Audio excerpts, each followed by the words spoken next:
Welcome back to our classroom. My people, today I am joined by Dawnavyn James. Did I pronounce your first name right? Yes, that's Because correct. you got a different spelling. You got a Yes, different spelling on that name, Donovan, but I appreciate the originality. Ain't nobody mistaken that that's you right. are Dawnavyn James. That's right. The Dawnavyn James. Spell the name right, people. Dawnavyn.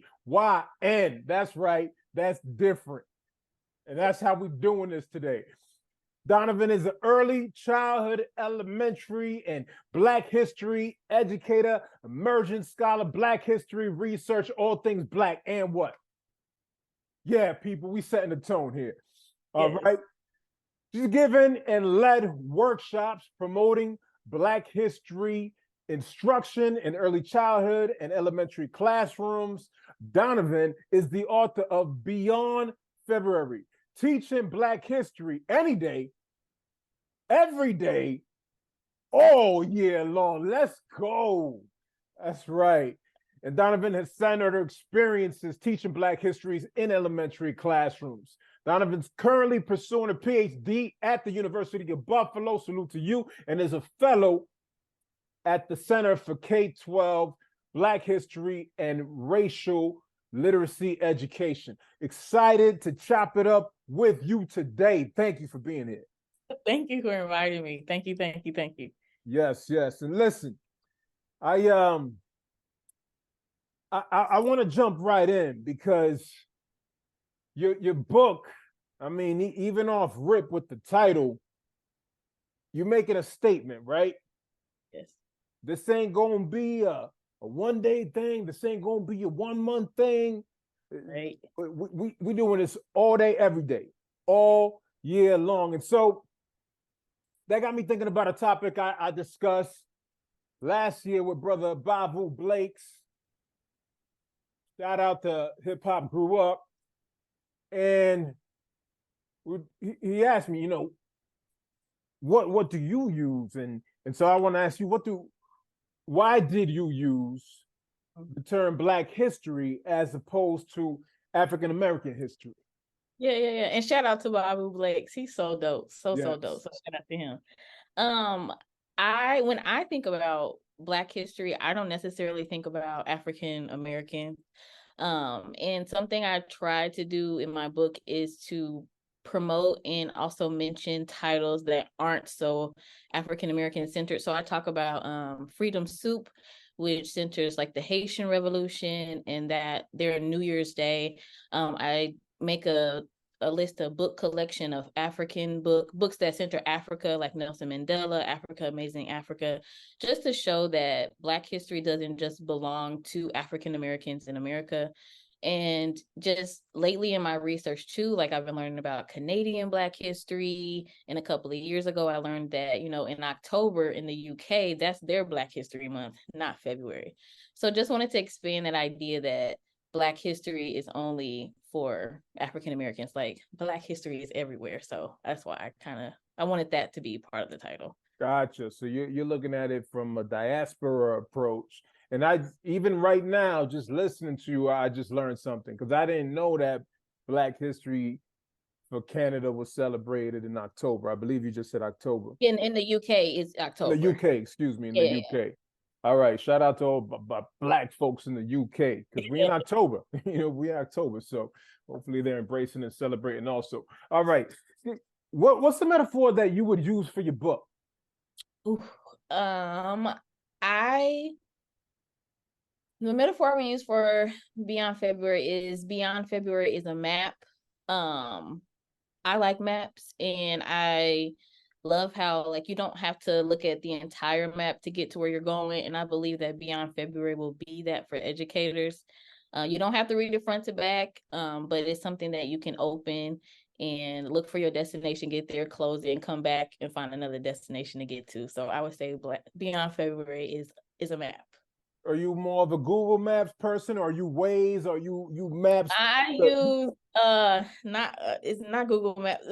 Whatever maps is on iPhone. The Because Google default Maps have got iPhone? me in the Yes. wrong place. Yeah. Because Google Maps sometimes have you turned around. I feel you. I don't mess with Google Maps, but my wife Lorena, she's committed.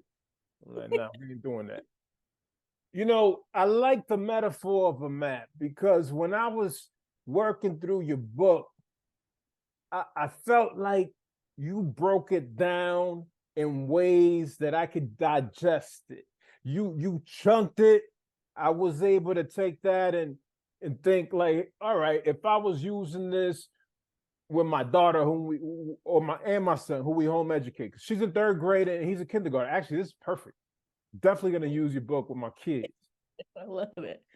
But you know, I had to, and I still have to work through more of the content. But the early review from the content I've been able to process, it just made me feel that as an instructor, I wasn't gonna have to do too much heavy lifting. Like it's really, I don't have excuses. It's right in there in front of me. You offered some wonderful examples. You gave us some insight into your classroom. And the section that I appreciated most was what you do with the poetry unit, because I'm a poet, I'm a writer. And so I'm like, oh, whoa, wait a second, let's go. Where's Blue Ink Tears on this? Wait, I don't have Blue Ink Tears in there. Nah. I didn't write it for a K-3 audience, so you off the hook. You off the hook there. But I'm pretty sure you mentioned Elizabeth Acevedo. All right, Yep, so I do. Yep. so that metaphor really works, and I felt like you were guiding your readers as to how to practically apply this in a way that is also authentic. Yeah. Can you touch Yeah, upon that's that? one of, yeah, because I mean, as a teacher, and I'm glad that you said that, like, you feel like you didn't have to do so much heavy lifting, because that's what's happening. Like, you want to do something, but you have to do all this extra work to get it done. And so I did want it to be something that you can look at and be like, oh, I can try this like tomorrow, like, and I did want it to be as me as possible and use as many examples from my classroom as I could. I'm so grateful that I did do a lot of documentation, but yeah, I did want it to be something where it didn't seem like, well, I can't do this because I don't teach in a space like that. Like I'm hoping that you can use this in any space. So I did want to yeah, for it to truly be a guide, a guidebook for educators, so they didn't have to do too much extra work to get it done. No, it's definitely a guide. You did that thing. You did that thing. Salute to you. In chapter 1, Beyond the People, you quoted David A. Love, who expressed that learning Black history liberates all children. Can you elaborate on that notion? Yeah, so I first wanted to acknowledge that Black history is not just for Black kids, and it's also not just to be taught by Black people. And in my teaching experience, I got to see how my students would take the Black histories we learned and apply them to other concepts. They would connect them to current events, and they took a lot of it home. And they also engaged in conversations that a lot of people would deem hard or difficult for 5 and 6 year olds to engage with. And that definitely wasn't the case. And so I thought that quote was really fitting because it just really kind of freed, first of all, me of restricting what they can and cannot learn, but also kind of freed them to like have critical conversations, to critically think, to kind of begin, seeing the different brilliance and innovation in Black history and applying it to their own lives and identities and becoming like these advocates. And they just became like really cool people, just really engaging in this work and taking it home with them and sharing it with their family. So I thought that quote was really, really fitting. That's wonderful. That's wonderful. And later on in chapter 7, Beyond the Curriculum, you state, I knew as I understood the standards and curricula I was expected to teach that there would also be spaces for me to add, revise, challenge, and disrupt the curriculum.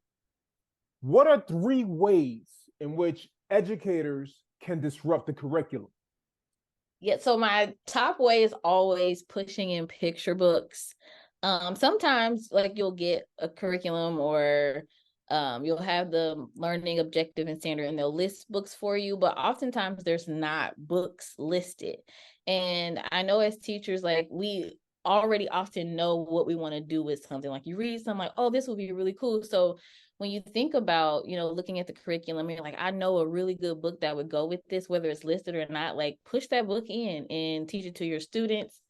Also, a way to disrupt is not necessarily leaving space, but making space for counter stories and counter narratives. I know in the standards that I've looked at across different states, one person we always want to talk about is Martin Luther King Jr. But also, like, expanding on that. Someone that I introduced my students to along with Martin Luther King Jr. was Georgia Gilmore, in her work with the Montgomery bus boycott and the Club from Nowhere, and then making pies to, sustain the Montgomery bus boycott. So alongside Martin Luther King Jr., bring in some other people, and then also centering the silenced voices, like, more than just the people that are listed in your state standards. Like, bring in those other voices, those other people that students can learn from, and allowing them to speak up and bring in people they know, because we also have to acknowledge that our students come to us knowing a lot more than we think that they do. So, giving them space to bring, their knowledge forward as well. True. So pushing in the books, you had the students pushing the books, or you pushing the books. Did you also have them make pies? We did not make pies, but Come on. I did make some banana pudding one time. That was really Okay. good. So we talk about that. Yeah, we didn't make pies. That was cool. Okay. I'm gonna need them students to push you a little harder. Listen, this is what we advocating for around here. We advocating for some pies. So, given the content of your book, we talking about teaching Black history any day, every day, all year long. It might get banned in some states, such as Florida, where I'm at, or Texas, where I used to live, and where Brother Babu Blake's lived, or in Missouri, or in Utah, or in South Carolina.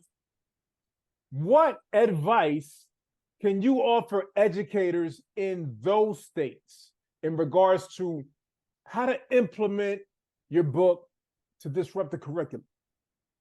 Yeah, I really think there's two templates in the book that I mentioned. One is about building powerful people sets, or, like, curating a group of people, historical black historical figures that have something in common that you can teach through. And then also book collection, so creating a collection or stack of books that you can teach with. And I think that those will be beneficial no matter what state you teach in. I think it's a really good guide as well.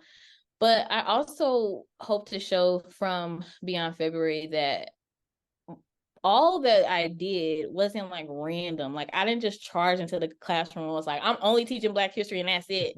Like, everything matched the standards. Like, I met the standards, my students met the standards. And so that's something too. And again, even in those banned states, like, there are Black historical events and people mentioned.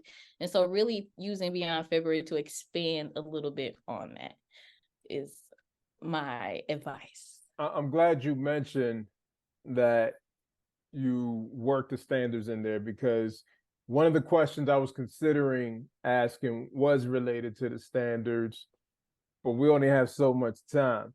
But I think that it's important that you mention that, so that educators know, like, hey, this is not a separate thing that we're doing or we're encouraging. This is all in alignment with what we're expected to do. The only thing is that we're going above and beyond. That's right. We're going above and beyond. Not above and beyond in terms of, like, hey, we're adding all this extra work. No, we're going above and beyond in terms of the depth of the content that we're covering, that we're engaging the students in. We're going above and beyond in terms of the push in critical thinking, in analysis, right? These are the skills that we want our children to develop. We're going above and beyond. And so thank you for mentioning that. And I saw in reading that section of the book, I saw how you exemplified that, and I loved it. I loved it. I loved it. And I hope that teachers really look at that section and identify one or two things that they could do immediately, that they Yeah. can apply if they're not doing it, right? I'm Right. sure plenty are, Yeah. but I think there are probably more teachers that are not doing it, if we're being honest, Yeah, for sure. right? When I think about my educational experience, K through 12, it was foods, fabrics, festivities as it relates to Black history. There was not much depth. Right. And so I appreciate the way you have framed things in the books, the examples that you've offered, the map that you've given us, and the fact that it aligns with the standards. Yep. Exactly. Excellent, excellent. If there's one section of the book that a teacher had time to read, let's say that they don't have time to read the whole book, Okay. for whatever reason, right? You know, time's a four-letter word, but let's say they don't have time to read the whole book. If there's one you say, hey, you know what? Just read this one section. What would it be? I would have them read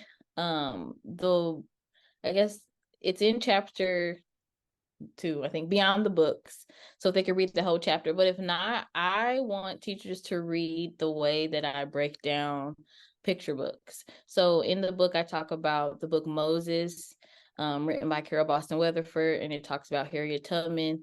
And it's often that teachers will read a book, but like not go beyond that. Like, I read the book, so I did my job. But so many times there's so much more in these picture books. And so I think that is an important part to read, to see, how I analyze picture books, but also to see what you can pull from those books and what you can put into it, and how you can effectively bring it into the classroom in a way that students will remember and be able to apply those skills to other picture books you use. So that was my favorite part to write, like try to explaining that in words, because I talk about it all the time, but to put it in words was really important to me. So that would be my section. If you recall, what's of the book that you just mentioned, what's one element that you were able to extract in your instruction to the kids that likely helped them to remember that book? Yeah, so there's a page in the book where Harriet Tubman is stepping into some water. And so when I was reading it, like growing up in the Black church, I automatically was like, oh, she wading in the water. Like, okay, she wading in the water. So I talked to my students about, like, what is Harriet actually doing? Like, is she in there swimming and playing around? They're like, no, like she got to be quiet. She can't be loud. And so I actually teach them the song Wade in the Water. We practice it. We sing it quietly. And we talk about the codes that are in songs. We also talked about her name Moses and what that represented, because we know that wasn't her name. But that's the part. So we learned the song and we practice it. And it's also a way that I bring in like sight words, which is something kindergartners need to learn, how to identify words that you can't like sound out. So I will print off the song lyrics as well and have them read through those and find different words. I think the sight word is like in. And so later on in the year, if they see that word again, they're like, that's in Wade in the Water. And I'm like, yeah, but what's the word? So that's one of my favorite things to do, is incorporate art like music. But yeah, that's my favorite page. And I love, like, when we get to that, like I stop reading. I'm like, okay, I'm gonna teach you a song. Because as soon as I saw that, I was like, oh, she wading in the water already. Yeah. Wade in the water. Oh man, don't get me going. Don't get me going. That's great. That's great. Where were you when I was in K, first, second, or third grade? Come on. All right.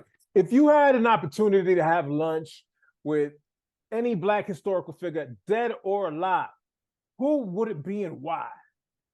I would love to have lunch with Malcolm X First of all, I think he has so much swag. Like, I have 2 pairs of glasses that I got. Like, I'm gonna look, these are like Malcolm X glasses. But also, I just loved his faith and belief in the youth. I recently read a picture book that his daughter wrote about him that was beautifully and well done. But I also have this it's like a little pamphlet book I got from a local bookstore here, Burning Books, that has a speech that he gave in January of 1965. And he's talking to these teenagers about the importance of them being able to think and know for themselves. And I think that's just so powerful. So I would love to chat with him and talk with Malcolm X. That would be so dope. Oh yes, that would be beyond amazing. The X, produced by Spike Lee, is one of the most powerful films that I ever watched. Obviously, the book itself is even more powerful, but just wow, thinking about his life, thinking about his words, thinking about his impact. That would be quite the lunch, quite the conversation. Yeah. I would love that. Yeah. Leave with so many gems. That's Yes. great. That's great. What is a message of encouragement that you want to offer the audience? Ooh. It's something that my mom and daddy instilled in me, and that's to read for yourself. Like, that is just something I just remember, like, growing up. Mom was like, but make sure you read for yourself, because somebody can tell you something and you believe it, and they may be wrong. So I would just encourage the audience to read for yourself, to know for yourself, to watch for yourself, to listen for yourself, so that you can get it for yourself. That's good. That's good stuff. That reminds me of a biblical scripture in Acts, when they're talking about the Bereans examining the scriptures for themselves. And I think that's a good message for our kids to think critically, but to also just to come with a lot of inquiry, Yeah. right? To feed their curiosity, Yeah. to keep their faces planted in the books, in all kinds of books. Yes, and learn all kinds of things. Have that knowledge, so you're able to engage with the world, able to engage with different people, able to engage in different subjects. And what you don't know, then it's an opportunity for exploration. Absolutely. Yes, that's exactly it. Yeah. Right. And so I love that.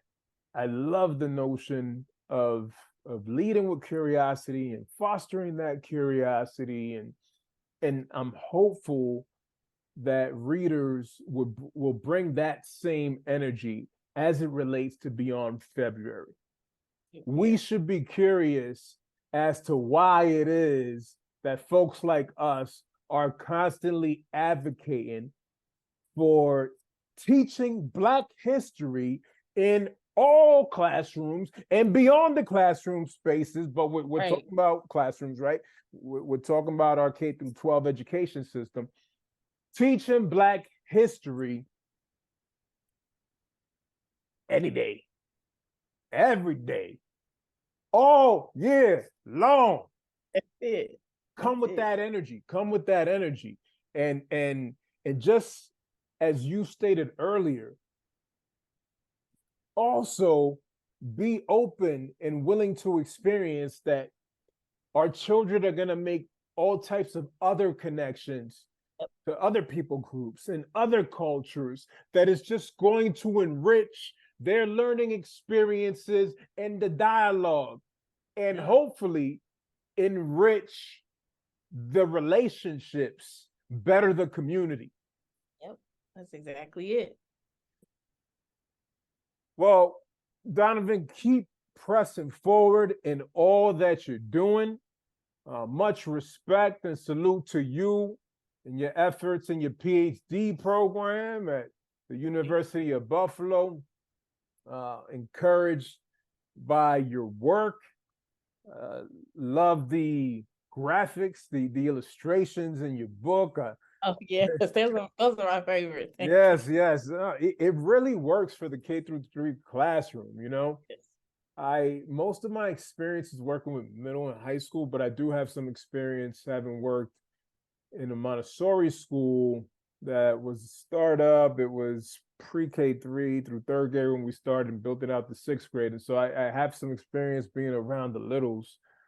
And then I have my own children who again, one's a third grader, one's in kindergarten, the other one's early childhood. And so I love it. I'm excited to continue to work through your content and then share it out and apply the strategies with my own children, with other children. I'm thinking about like, hey, you know what? I want to slow down because if I say this publicly, the folks in my church might end up committing me to it. But I'm thinking about the kids in my church. We have a lot of little kids in our church, and we're in Florida. So, you know, I'm just being real. Given what's going on here in Florida, we have to think strategically and proactively about the ways in which we are teaching our kids, the content that we're delivering, ensuring that those books, even if they're banned in the schools, well, right, they're not banned in the community. So we're gonna find some ways to teach what we need to teach. Again, for anybody from my church that's listening, don't go signing me up for anything quite yet. But maybe I'll do a couple workshops here and there sparingly. I got to check my calendar first. Listen, where can we follow you? Because folks need to. I know you got a pretty sizable following, so. But folks, we need more folks to follow you. We need folks to get that book. Where can they follow you? Where can they grab a copy of the book today? Yes, so you can follow me on Instagram at Queendom Teaching, and you can get Beyond February, I know, from Routledge.com and from Amazon, and I mean you can ask your local bookstore, to get it in there too. So yeah. All that, do all of it, and make sure y'all leave reviews also. Yes, leave some reviews. Be specific. Take photos. Share how it is that it's impacting your thinking, shifting your mindset, impacting your classroom if you're in a classroom, or impacting your household. You be sharing this with your kids and whatnot. Dawnavyn, keep writing, keep sharing, keep pressing, keep pushing us to engage in this conversation. I mean, we're gonna have to. It's all year long. Right, all year long. That's what you said. That's the title of the book. We're gonna have to do this. So all year long thing. We're not playing around here. Any day, every day, all year long. All year long. Hey, thank you. Thank you very much. It's been my pleasure to have you, and you're welcome back on the platform anytime.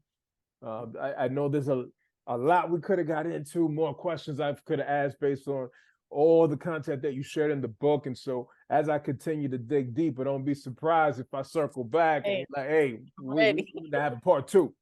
I got you. Peace.